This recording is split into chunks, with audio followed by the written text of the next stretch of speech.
Yuya was a 300-pound easy target that nobody thought twice about bullying. That all changed when he got his hands on an overpowered cheat skill that turned him into a shredded, monster-slaying machine who also happened to be great with the ladies. Growing up, Yuya got picked on nonstop by classmates and family alike for looking like a real-life Shrek. His grandfather was the only one who ever treated him with any kindness. When he passed, Yuya inherited his house and everything in it. His parents immediately tried to take it all, and when that failed, they disowned him. Since then, he had been grinding part-time jobs just to survive. Then one day, his school bullies decided to use him as a birthday piñata, which made him show up late to work and got him fired on the spot. As he dragged himself home that night, he ran into a girl named Kaori being harassed by a group of nobody characters. When he stepped in, they left one guy behind to beat some weight off him. The police showed up just in time to stop things from going sideways. Once they cleared out, Kaori rushed over to check on him, but Yuya told her he was fine. Then he got up and walked away like a zombie, leaving everyone confused. Back home, he walked into the bathroom and caught his reflection in the mirror. He broke down on the spot. The frustration built up and he punched the mirror, which cracked open a hidden door in the wall behind it. Curious, he stepped inside and found a secret room filled with every item his grandfather had collected during his travels. The room also had a strange door at the back that led to a small cottage. The moment he stepped through it, a digital screen appeared in front of him. It told him he had gained a set of skills, including an appraisal skill that confirmed the door was a gateway to another world. He checked his other skills and then pulled up his stats. The numbers were painfully low and left him deflated.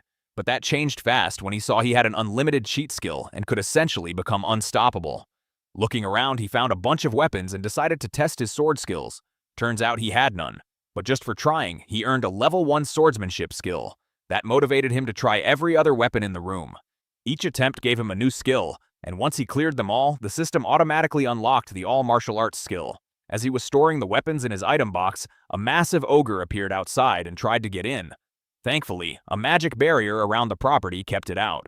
Yuya was terrified because this was a high-level monster, but instead of running, he planted his feet, took an attack stance, and launched his spear despite his hands shaking like a washing machine. The spear flew clean through the barrier and deleted the ogre instantly. Yuya jumped from level 1 to level 100 in a single kill. He also got 10,000 bonus points and a few drop items, some of which turned into cash through his asset conversion skill. After wrapping up his chubby solo leveling arc, he headed home. That night, his body went through a complete overhaul. When he woke up, he looked like he had been sculpted in ancient Greece. But since his mirror was still broken, he had no idea and did not bother to find out. He grabbed some clothes from the cottage and went out to tend his new garden. A slime monster showed up looking for trouble and was dealt with quickly. It dropped a rare item that boosted his stats and stored sunlight as magical energy. Everything else converted to cash, which he used to order a new school uniform. He then spent the next day reading about the other world and grinding monsters to keep leveling up. The following day, Yuya went to school expecting the usual treatment. Nobody recognized him. His transformation was so complete that he had basically done a K-pop level glow-up overnight. When he told them who he was, they were all stunned, which confused him so much that he ran to the bathroom and could not believe what he saw in the mirror.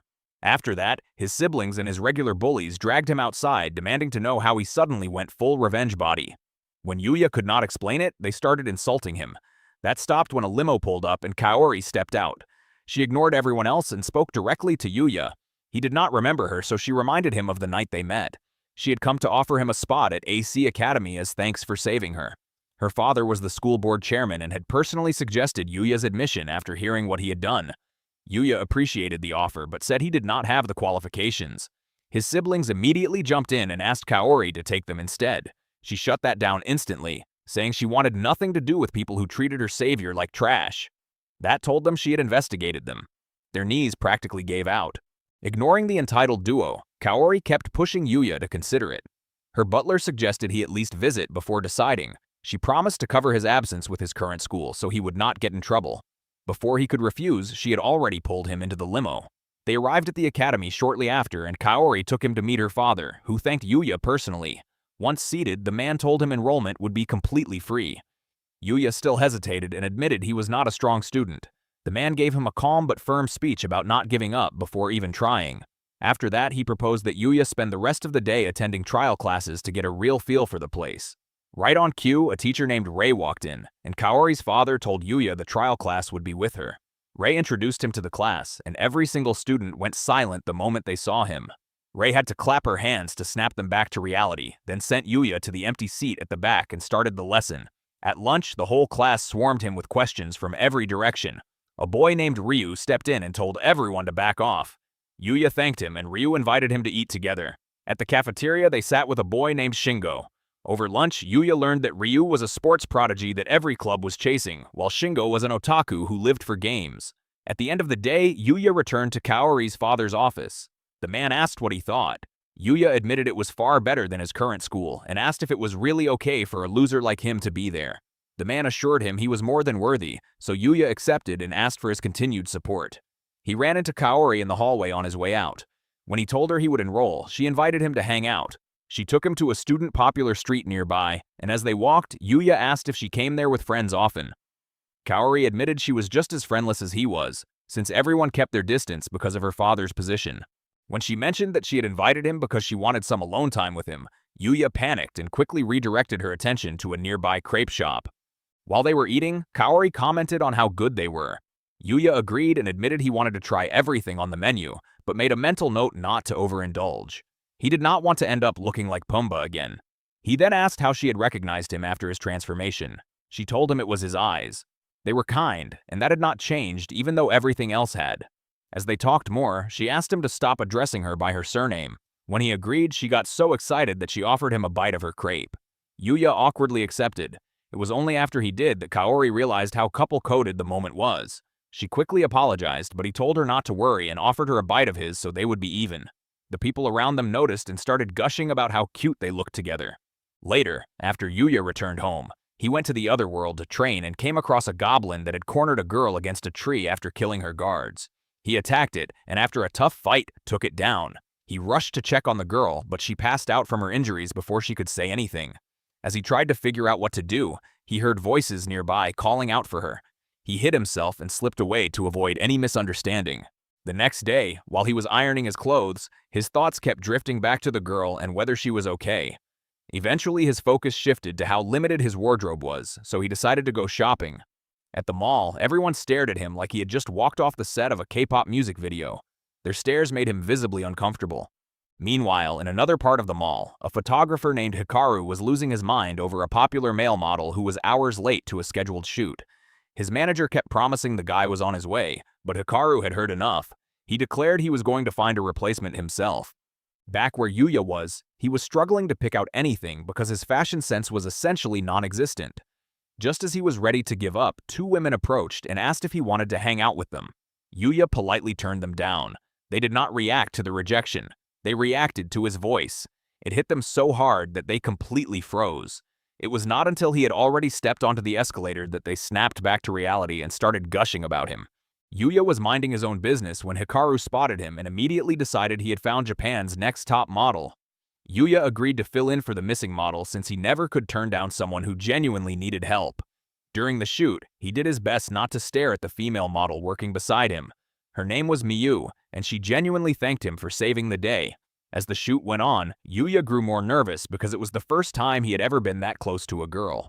Meanwhile, in the other world, Lexia, the girl he had saved in the forest, was telling her guards that she wanted to go back there and find him. Her head guard Owen tried to talk her out of it, reminding her that a princess had no business wandering through forests. Lexia ignored every word and ordered him to get her guards ready. Back on Earth, the shoot wrapped up and Yuya and Miyu sat down to relax. When the manager brought them drinks, Yuya nearly choked and accidentally spilled some on himself. Miyu offered him her handkerchief, but he refused to take it because he was worried his loser energy would rub off on it. As they talked, Yuya said modeling was harder than it looked and asked Miyu why she had chosen it.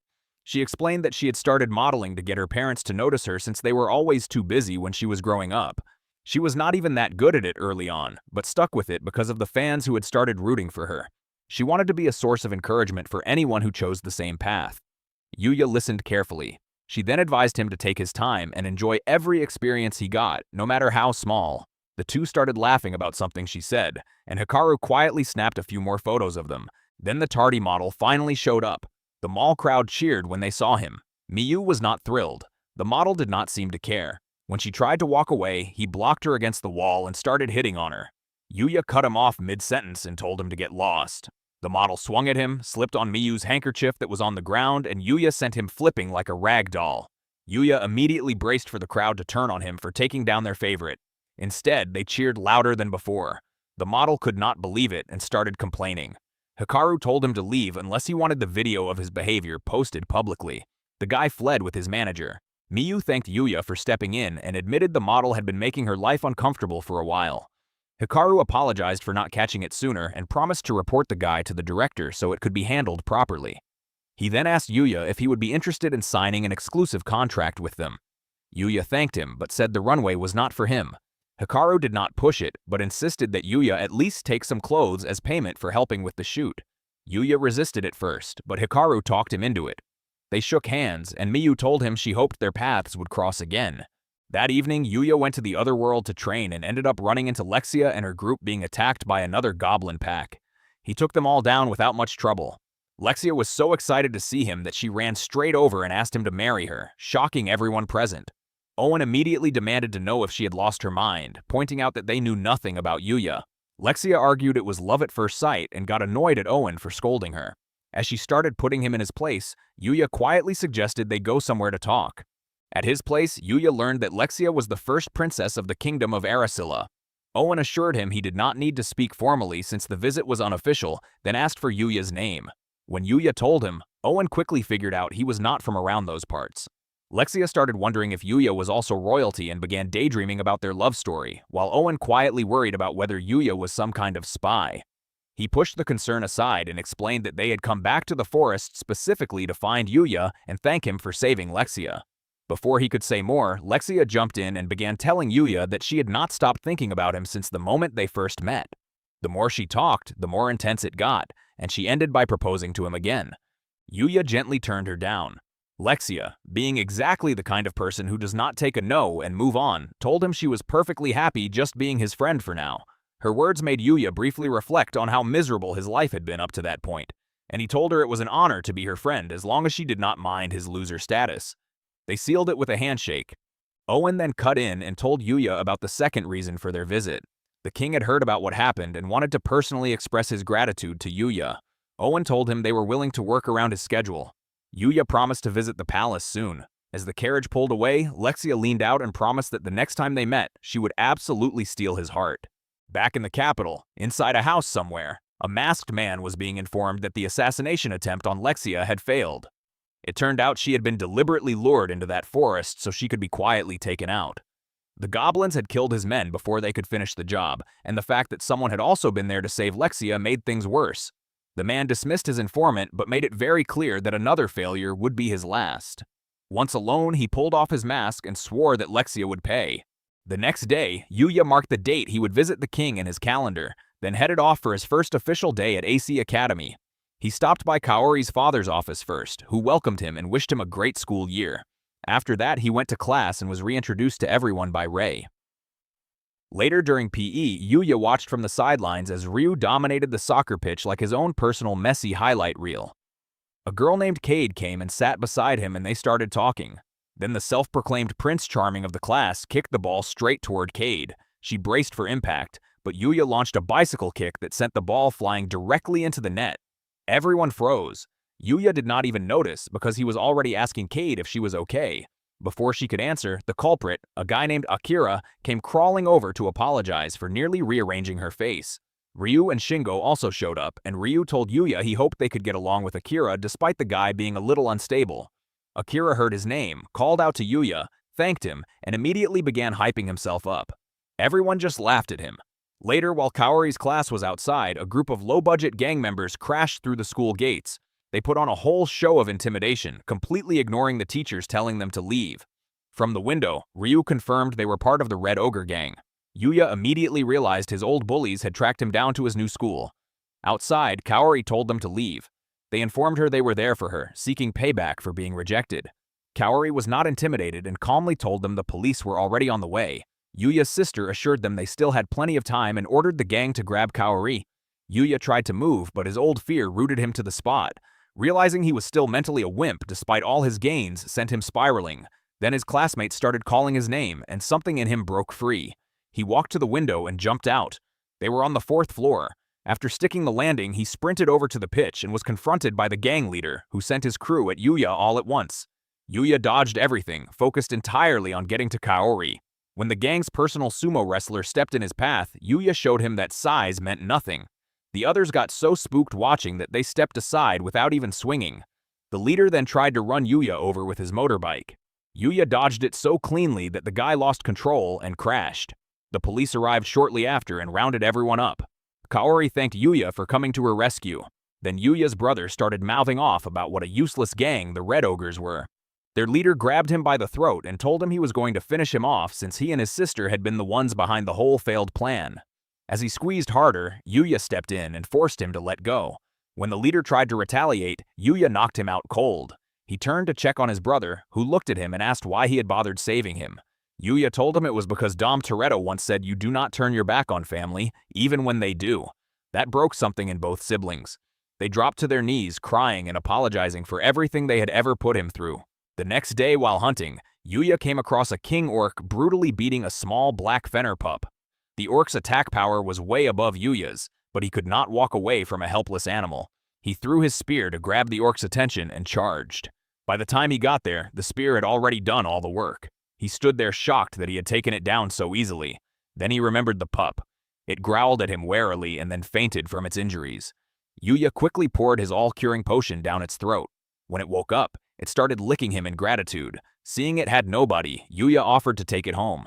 The pup barked happily and the digital screen appeared confirming it had been tamed. It also showed Yuya the pup's stats, which were impressively high for its age. He named it Knight, and the pup leapt on him in full approval. The next day at school, he asked his classmates where the nearest pet shop was so he could pick up supplies for Knight. Kate immediately wanted to see photos. Yuya told her he did not own a phone. The group stared at him. Shingo asked if that was not incredibly inconvenient. Yuya admitted he had never seen the need for one, but said he would look into it. Ray told him the nearest pet shop was at the mall, and Cade offered to come with him after school.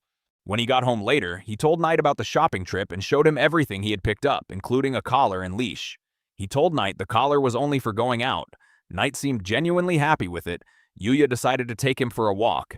At the park, people stared and whispered about how Yuya had to be one of the universe's favorites. As they kept walking, they ran into Kaori, who happily greeted Knight. Then Miyu spotted them and came over, saying she lived nearby and took evening walks there regularly. Yuya introduced the girls to each other and also introduced Knight to Miyu. As the group chatted, their combined looks kept drawing a crowd. Miyu excused herself after telling Yuya she hoped they would run into each other again. Once she was out of earshot, Kaori nervously asked if Yuya was dating Miyu. He quickly clarified that they were just acquaintances and added that he was not worthy of someone like her. Kaori got annoyed at that but refused to explain why. Just then, an older woman nearby cried out that her purse had been snatched. Yuya immediately sent Knight after the thief and pulled Kaori with him to check on the woman. She assured him she was fine. At that moment, Knight returned dragging the thief along. Yuya told Kaori to call the police. The thief jumped up and lunged at her with a knife. Yuya caught and disarmed him in under 2 seconds. The police arrived shortly after and handled the rest. Once that was sorted, Yuya headed home and went straight to the other world to hunt with Knight. Deep in the forest, they came across a crystal deer. Yuya hid his presence to avoid detection, but the deer saw straight through his cloaking. With no other option, he engaged it directly with Knight's help. The deer pushed them back hard. It used 2 types of magic, so Yuya switched tactics and asked Knight to create an opening. Knight landed an injury on the deer, and Yuya finished it with his spear. Among the drop items was a portable open-air bath set. He tested it to confirm it worked, then called it a day and headed home with Knight to soak. The next day, they went hunting again. After defeating a modified porcupine, Yuya noticed his stats had gone up and that he had unlocked new skills. Knight's stats had also improved, and Yuya suspected it was because they were fighting together. As they were about to leave, the stone wall near the defeated monster crumbled open to reveal a hidden cave. Since neither of them had any business turning down a mysterious cave, they went in. Flame torches lit up automatically as they walked, guiding them into a room where a skeleton lay on the ground. Beside it was a book. As Yuya read through it, he pieced together that the skeleton was the previous owner of the cottage. The man had been known as the Sage, a figure so powerful that the gods themselves had invited him to join their ranks. He turned them down. Humans feared him because of his power and wanted nothing to do with him. He lived out the rest of his days completely alone. His final words in the book were that he did not want anyone else to go through what he had gone through. Yuya felt genuine sympathy for him. But the story also made him wonder out loud how he could avoid the same fate if people ever found out about his abilities. A voice answered him. He assumed it was his imagination, But when it kept speaking, he realized the sage was somehow still communicating through the book. The sage told him the only way to avoid that outcome was to build relationships with people he could truly trust. He then offered to fill the book with everything he knew about magic, and before Yuya could even respond, transferred his magical pathways to him so he could actually use it. He wished Yuya a happy life. Yuya thanked him and wished him peace. Back home, Yuya started reading through the book and learned that before he could cast any magic, he first had to sense it, even with the pathways already in place. He tried immediately and succeeded within seconds. This unlocked his magic energy manipulation skill. He went outside and tested it by visualizing what he wanted and giving it a name. A water ball appeared in front of him. He looked over at Night and saw the pup had produced one too, since they were now connected. Excited, he fired the water ball at a nearby tree. It wiped out several trees at once. He stared at the damage in total disbelief. The next day at school, Ray reminded the class about the upcoming off-campus study camp. 2 days, 1 night in the forest, working in teams of 4 to find food and improve focus. She called out the teams and Yuya learned he was on Team 5 with Cade, Akira, and a girl named Ren. After the announcement, Yuya admitted he did not own a backpack since he had never traveled before. Cade immediately proposed they go shopping after school. Later, Yuya, Ryu, Shingo, Cade, and Ren met Kaori outside the mall since Yuya had invited her along. Ryu could barely contain himself about hanging out with school royalty. Kaori asked them all to treat her like a normal classmate. They went in, found the right backpack for Yuya, and then conquered the arcade. Shingo had his eye on a specific prize from a claw machine but was terrible at the game. Yuya offered to win it for him. Using his weakness detection skill, he pinpointed the perfect grab spot and got it on the first try. Cade immediately dragged him to another machine and had him win a plushie for her. He ended up winning something for everyone and they all happily thanked him. After the arcade, Shingo suggested a cafe. But the girls insisted on shopping on the 13th floor. They agreed to split up and meet later. A few minutes into the cafe visit, the fire alarm went off. A fire had started in the arcade and was spreading fast. They immediately tried to evacuate with everyone else. Then Cade called Ryu and told him she and the girls were stuck on the 13th floor. Yuya was already gone before the call ended, blowing past the crowd controller like a flash. By the time he reached the upper floors, flames were everywhere. He surrounded himself with water magic so he would not get burned. When he found the girls, he quickly confirmed no one else was trapped and covered them with magic too. The way out was completely blocked and the ceiling was starting to come down. Yuya powered up and drilled straight through the floors until they landed safely on the ground level. Everyone was stunned. His friends started scolding him for being reckless the moment they saw him. Eventually they were all cleared from the scene, the girls were checked over, and Yuya got lectured by firefighters. When Kaori's father arrived, he pulled his daughter into a tight hug and thanked Yuya. Meanwhile, in the other world, a mysterious silver-haired girl attacked a talking white rabbit in the forest. When the rabbit asked what she wanted, she told him she wanted them to form an alliance and destroy the world together. Then she vanished, leaving behind a promise that they would meet again. The rabbit grew deeply uneasy. He had sensed earlier that the girl carried the powers of the divine archer. He told himself he had to stop her no matter what and pass on his techniques as the deity of kicks. The next day, Yuya learned to use teleportation magic and after hunting some cave goblins, told Night it was time to head home. Night suddenly bolted in another direction. Yuya chased him down and when he caught up, Night signaled him to conceal his presence. He did. Moving carefully through the trees, Yuya spotted an injured girl named Luna surrounded by goblins. He was about to jump in when Night stopped him. They watched as Luna took control, using strings like a puppeteer to slice through her attackers. She was still pushed back though because of her injuries. When the goblins moved in again, Yuya and Night stepped in and finished them off. He then noticed more goblins hiding deeper in the forest and switched tactics, pulling out a magical whip that grew extra tails and swept them all up as he swung it. Once the area was clear, he picked up the unconscious Luna and started walking. Night was against this for some reason. As Yuya tried to figure out why, Luna woke up and started struggling, causing him to drop her. She hit her head on a tree. He offered her his all-curing potion. She was skeptical at first, worried it might be something to drug her. Yuya convinced her it was just a healing potion. After she took it, he introduced himself and Night, though the pup kept growling at her.